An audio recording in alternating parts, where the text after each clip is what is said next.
बहुत बहुत धन्यवाद। अगले वक्ता के रूप में बड़े आदर और सम्मान के साथ मैं आग्रह करूंगा माननीय विधायक समीम साहब जी से कि आए और अपनी बात को रखें।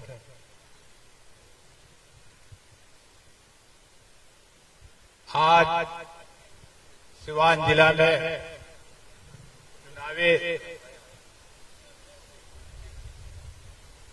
चुनावी सभा में हम लोगों के बीच युवा के आइकॉन और बिहार के भविष्य माननीय तेजस्वी प्रसाद यादव जी, वीआईपी के संरक्षक मुकेश सहनी जी और इस जिला के इस सिवान के कैंडिडेट अवध बिहारी चौधरी जी और यहाँ पे सम्मानित नेतागण और यहाँ दूर दराज से आए हुए हमारे बुजुर्ग दोस्त साथी नौजवान, मैं सभी लोगों का तहे दिल से मुबारकबाद देता हूँ।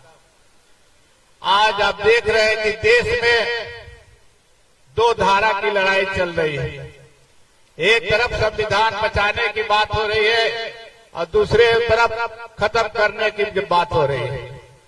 और ये देश में बेरोजगारी कैसे रुके और दूसरे तरफ है कि बेरोजगारी कैसे बढ़े। तो ये चुनाव चूंकि समय कम है, 25 तारीख को यहाँ पे लालटेन छाप पे आप इतना बटन दबावे, यहाँ से तेजस्वी जी, लालू जी और सोनिया जी, राहुल जी और मुकेश सहनी जी, माले लेफ्ट, सारे लोगों का हाथ मजबूत हो। आज क्योंकि ये देश की लड़ाई है और देश की लड़ाई में आपको भागीदारी होनी है। आपकी भागीदारी कैसे बने, एक कहानी पे मैं अपनी बात को खत्म करूंगा।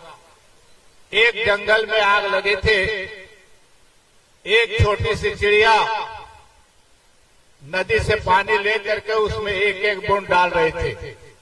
सारे जानवर उसको देख करके मजाक उड़ा रहे थे। सारे जानवर ने उसको बुला करके पूछा कि इतनी बड़ी आग में तुम्हारे एक बूंद पानी डालने से क्या आग बुझ जाएगी? चिड़िया का जवाब सुनिएगा।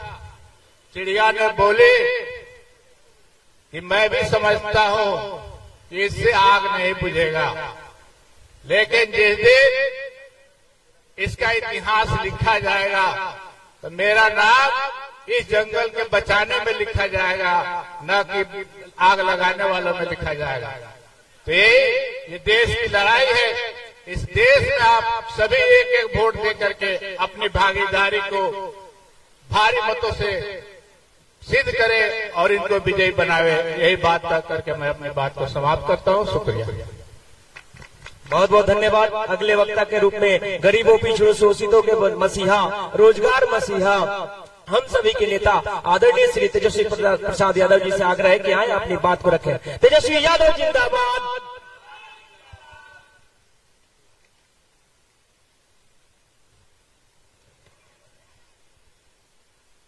बड़हरिया विधानसभा प्रखंड पचरुखी में चुनावी जनसभा में उपस्थित हमारे बड़े भाई वीआईपी पार्टी के संरक्षक मुकेश सहनी जी, माननीय पूर्व मंत्री, कानून मंत्री शमीम अहमद साहब जी, स्थानीय विधायक बच्चा पांडे जी, माननीय विधायक सखदेव राम जी, हरिशंकर यादव जी, एमएलसी विनोद जायसवाल साहब जी, जिला अध्यक्ष विपिन कुशवाहा जी, प्रोफेसर महमूद हसन अंसारी जी, कांग्रेस के नेता फंजले हक जी, राजद नेत्री साइका अंसारी जी, माले के नेता नईमुद्दीन अंसारी जी, पंचरुखी के प्रखंड अध्यक्ष ललन यादव जी, राजद नेत्री नसीमा जमाल जी, हसनाथ राम जी, भगवान दुबे जी, गब्बर यादव जी, मोहम्मद खैफ, शिक्षक नेता जयप्रकाश चौधरी, कबीर यादव, सुनीता यादव, कमलेश कुशवाहा जी, सीमा चौधरी जी, रेणु यादव, श्रीनिवास यादव जी और विशाल जायसवाल जी, सभी हमारे पंचरुखी की महान मतदातागण, जनतागण, सभी बुजुर्गों के जैसे गोड लगातनी, सभी माताएं बहना के जैसे प्रणाम करतनी और नौजवान भाई के जैसे गला लगावतनी। देखिए बैठ के बोले के हो काहे कि डॉक्टर साहब सलाह दिले हैं कि हमारे जो कमर के हड्डी में जो चोट बा वो तो कह दिले हैं कि पूरा कंप्लीट बेड रेस्ट करिए। हम डॉक्टर साहब की कहनी है कि तू कहता रहा कि 3 हफ्ता कंप्लीट बेड रेस्ट की जरूरत बा। अब तो 10-11 दिन बाद तो चुनाव खत्म हो जाए और जब देश के संविधान के बचावे के बाद बा, देश के लोकतंत्र के बचावे के बाद बा, गंगा जमुनी तहजीब भाईचारा बचाने के बाद बा, तो तेजस्वी तब तक बेड रेस्ट न ली जब तक नरेंद्र मोदी जी के बेड रेस्ट करा दी। हमने के नौजवान मानी नया सोच बा, नया बिहार बनावे के बा। असल में मुद्दा क्या बा? बेरोजगारी के मुद्दा बा। बेरोजगारी, गरीबी, महंगाई, ये असल मुद्दा है। 10 साल से प्रधानमंत्री नरेंद्र मोदी जी हवन, केंद्र में सरकार, राज्य में हमने के अगर 17 महीना, 18 महीना, 15 और 22 में छोड़ दी तो 17 साल से एनडीए के राज। आप देखिए एमपी लगातार जो है एनडीए का जीत रहा है। अगर आकलन किया जाए 17 साल, 10 साल और एनडीए का लगातार एमपी जो जीत रहे हैं 10 साल, 15 साल से, तो पढ़रिया या सिवान के लिए क्या काम किया हुआ? कौन सा काम किया?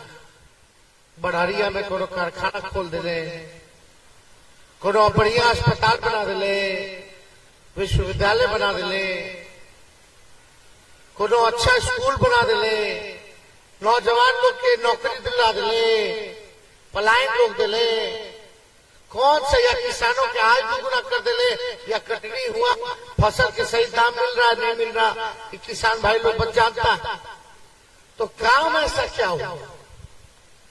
मोदी जी का एक उपलब्धि बता दीजिए जो बढ़िया के लिए किया गया हो। एक काम बता दो कोई 10 साल में जो नरेंद्र मोदी जी ने बढ़िया की जनता के लिए किया हो। कोई काम नहीं, केवल झूठ बोलो। 10 साल झूठ बोले मोदी जी। भाइयों बहनों, मोदी आएगा तो अच्छे दिन लाएगा। हर साल 2 करोड़ नौकरी देगा, 15-15 लाख रुपया खाता में देगा, काला धन ले आएगा, किसानों का आय दुगुना कर देगा, कच्चा मकान के पक्का मकान बना देगा, महंगाई, गरीबी सब खत्म कर देगा। एक काम बता दीजिए, कोई निवेश अगर सीमांत में उन्होंने लाया हो तो, या बिहार में कुछ किया हो तो। 40 में से 39 सांसद उनका। कितना चीनी मिल बंद पड़ा हुआ है। मोदी जी कहते थे काहे चीनी मिल में ताला लगा है 14 में। मोदी आएगा तो चंपारण में चटपटिया का चीनी मिल चालू करा के उसी चीनी का चाय पिएगा। क्या हुआ मोदी जी? कितना चीनी मिल खुलवा देना तू? बताइए, जवाब। आज 11वां बार आ जाते रहे बिहार, 11वां बार। रात में फिर रुकी है, दोबारा रुकी है। काहे कि उनका हवा लग गई बाटे कि भाजपा के बिहार से सफाया हो गई। एक 34 साल का नौजवान जो है नौकरी के एजेंडे पे प्रधानमंत्री जी को सड़क पे लाया। ये ताकत आप लोगों ने दिया जो हमने के 17 महीने में काम किए। 5 लाख लोगों को सरकारी नौकरी दिया, 3 लाख प्रक्रियाधीन करा के आए, यानी 8 लाख हो जाते नहीं तो चाचा जी नहीं पलटते तो चाचा जी के लोग हाईजैक कर लिया। लेकिन हम बुझाता नहीं, शरीर हो ही जब मन ही जब। अब चाचा बुजुर्ग हैं, हम तो पूरा सम्मान देते थे, आगे भी देंगे। और सरकार था तो किसी का माइकल लाल में दम था क्या कि सरकार को या चाचा के बारे में कुछ बोल दे कोई? हम तो बेटा की तरह खड़ा थे। लेकिन कुछ लोग हैं वहां जो इधर उधर करा करके उनको इधर उधर ले गए। उनका मन नहीं था, कुछ दिन पहले पटना में रोड शो हुआ था भाजपा का, नरेंद्र मोदी जी का हाथों में कमल थमा दिया। आप चेहरा देखे होंगे हमारे चाचा का, नीचे खड़ा कर दिया नरेंद्र मोदी जी अपने ऊपर और चाचा के नीचे। अब फोकस लाइट खाली मोदी जी के मुंह पे, चाचा जी के मुंह पे नहीं। तो हमने के जानत तो नहीं भाजपा वाला चुनाव के बाद क्या करी। खैर चाचा जी जहां है हमारी शुभकामना है, बड़े हैं, बुजुर्ग हैं, सम्मान था, सम्मान आगे भी करेंगे। लेकिन ये देश का चुनाव है और देश के चुनाव में देश को बनाने का चुनाव है। यहाँ भाजपा के लोग प्रधानमंत्री 11वां बार आ रहे हैं, पढ़ाई, दवाई, कमाई, सिंचाई के बारे में एक बार भी बोले तो बता दो, या बताएं कि 10 साल का हिस्सा दे, कुछ बोले ना, नहीं बोले। अगला 5 साल क्या करेंगे बिहार के लिए, सिवान के लिए, क्या रोड मैप है, ये हो नहीं बोले, कुछ नहीं बोले। खाली हिंदू, मुस्लिम, मंदिर, मस्जिद, इस्लाम, सनातन, बस यही सब चीजें असली मुद्दा के डाइवर्ट करते हैं, गुमराह कर रहे हैं लोगों को। क्योंकि 10 साल काम नहीं किया, लोग उलझा के रह जाए, हिंदू मुसलमान लड़ता रहे और हम इन्हें राज करते रहे। लेकिन नौजवान भाई जरा सोचो, बुजुर्ग लोग सोचिए, सब लोग सोचिए, असली मुद्दा क्या है। धर्म आस्था अपने जगह पे, लेकिन नौकरी मिलना चाहिए, लोगों को काम मिलना चाहिए, अच्छा पढ़ाई लिखाई होना चाहिए, अच्छा अस्पताल बने ताकि सबका इलाज होना चाहिए। बिहार में कारखाने खुलने चाहिए, चीनी मिल खुलना चाहिए ताकि लोगों का इलाके का तरक्की हो सके, किसानों का आय दुगुना होना चाहिए, महंगाई कम होनी चाहिए, गरीबी कम होनी चाहिए। यही है असल मुद्दा।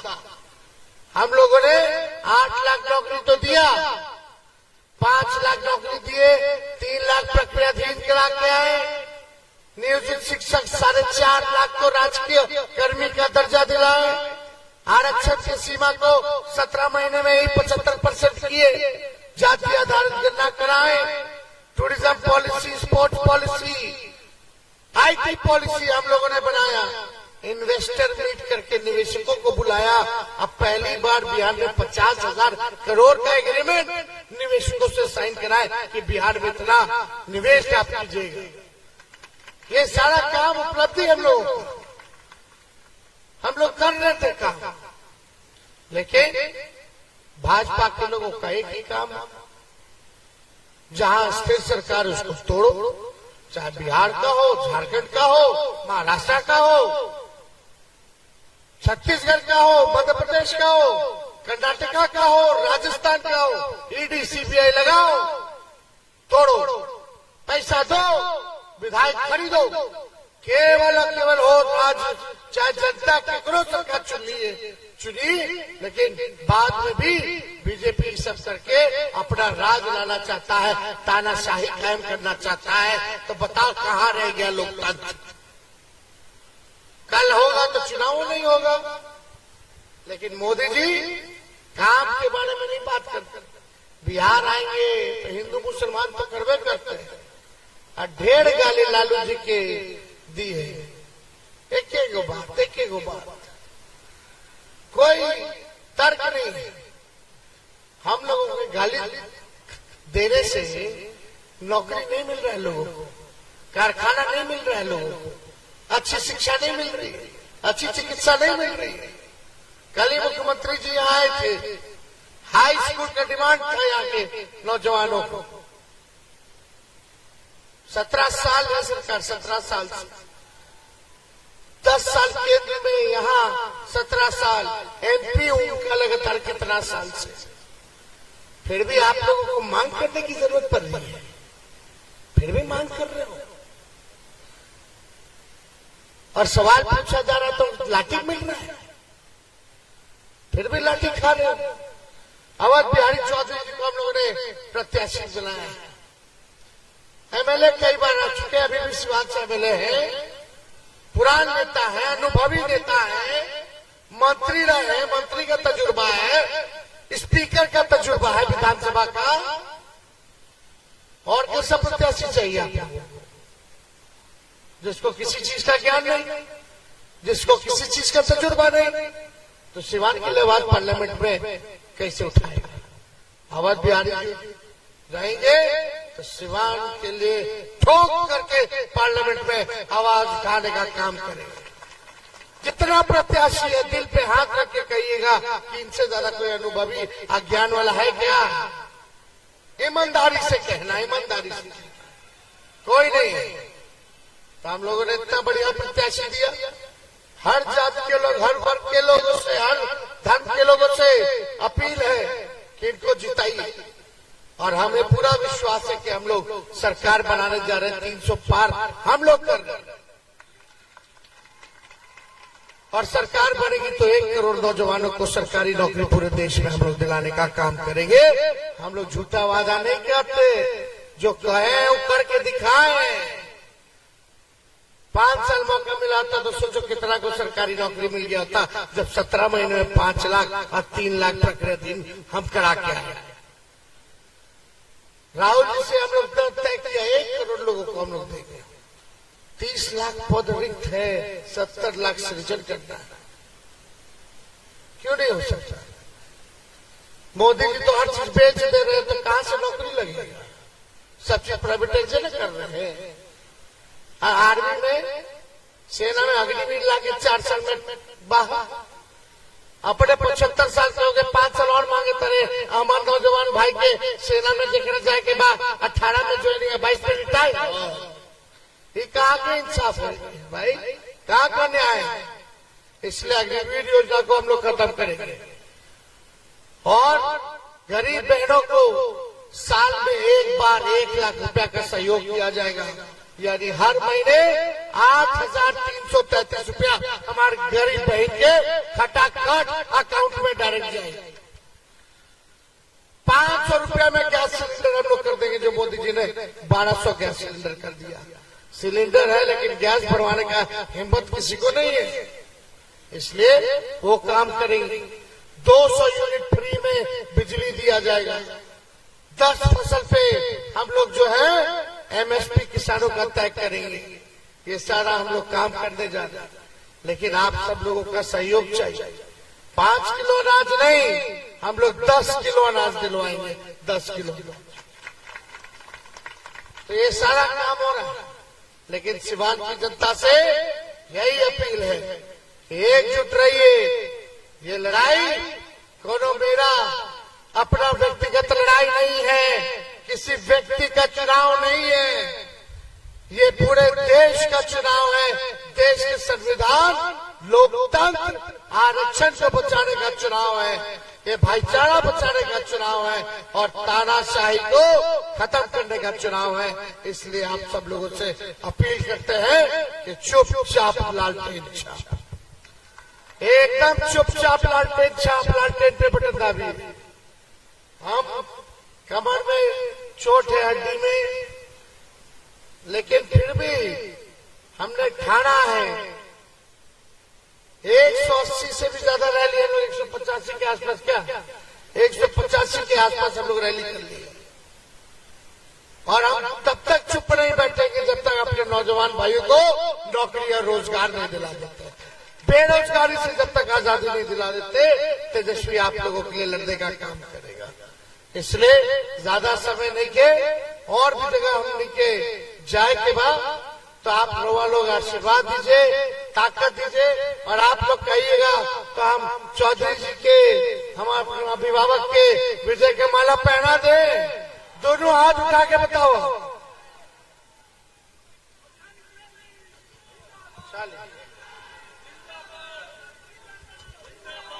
आपकी बारी, आपकी बारी, आपकी बारी।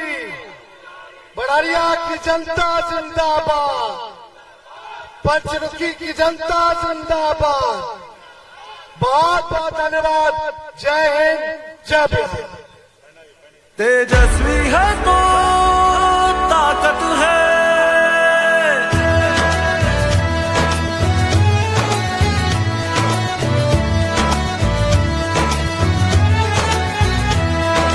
सुनहरा देश का कल होगा, नाकाम अब की हर छल होगा।